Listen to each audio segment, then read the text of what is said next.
Our next station stop is Rockville.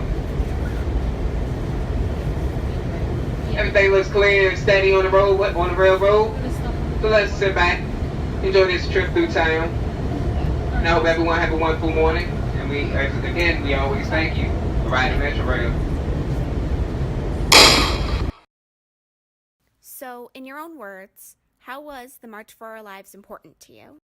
This march is important to me for a couple of ways. First is just the passion behind the need to get some common sense gun laws. The Second Amendment's a good, important amendment, but we need to be careful about keeping the wrong sort of people from having guns. And I'm talking about domestic abuse people, about people who aren't mentally stable that just shouldn't have guns. And there's also a lot of guns that don't belong in anybody's hands except our military's. And the second reason is this is my hometown. I live here. I'm proud of Washington, D.C. I'm proud when people come to use their First Amendment rights to speak, and I want to do everything I can to make people feel welcome in my hometown and have a good time. I think it's very important because gun control needs to be taken a lot more seriously in this country because there's a lot of police brutality, a lot of straight white men with anger issues that need to have like gun control enforced on them a lot more. I think it should be taken more seriously because, hey, it's fun to not have mass casualties. I know I've said that already, but this shouldn't be a thing that's just swept under the rug and put on daily news. It should be a thing that we actually address. Like Columbine was taken really seriously, but I don't even know how many mass shootings have happened in the last month. I think it was very important to be able to tell the congressmen, other politicians, and leaders of the country what the citizens of the country are really looking for. Going places, going public areas, you should be comfortable and you should know that, hey, I'm going to have a good time and I don't have to worry about getting shot up. A lot of times people say like it's a right, but we're protecting ourselves. But if no one had a gun, you wouldn't have to protect yourselves from another person with a gun.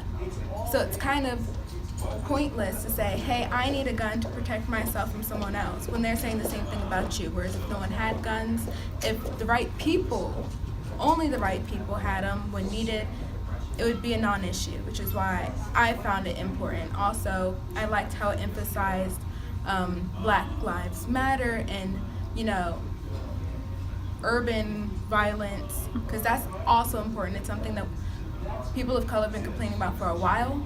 And so for that to be brought in the light with this is also really important. And how do you feel about it being the kids of Generation Z who are the ones leading this fight? I feel like it's very, very important. It just shows that like a lot of these young kids are the ones who are very vulnerable to these shootings and stuff, but it also shows that they're the ones who aren't held back or bogged back by government bureaucracy and stuff. They're gonna stand up and really show how they're feeling and show their emotions on the matter. There are two kinds of people in the world, I think. The first kind of person, like, they don't like the bad stuff that happens to them, but they don't do anything about it. And then there are people like those kids who don't like what's happening and they want to do something about it. And I think it's incredibly brave, especially considering how young they are. And I'm really excited to see what leaders this generation produces. And I hope that my generation helps them out as much as possible.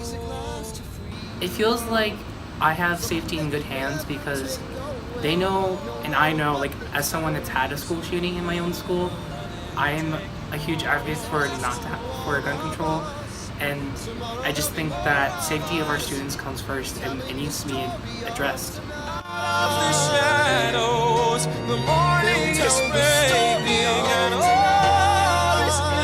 all is new. It's only a matter of time.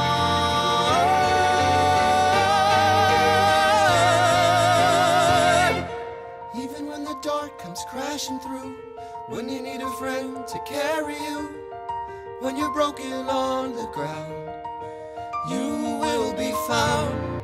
If you only look around, you will be found. And when our children, I remember at the rally, it was said that the adults had their turn, and now it's the kids' turn to try to turn things around.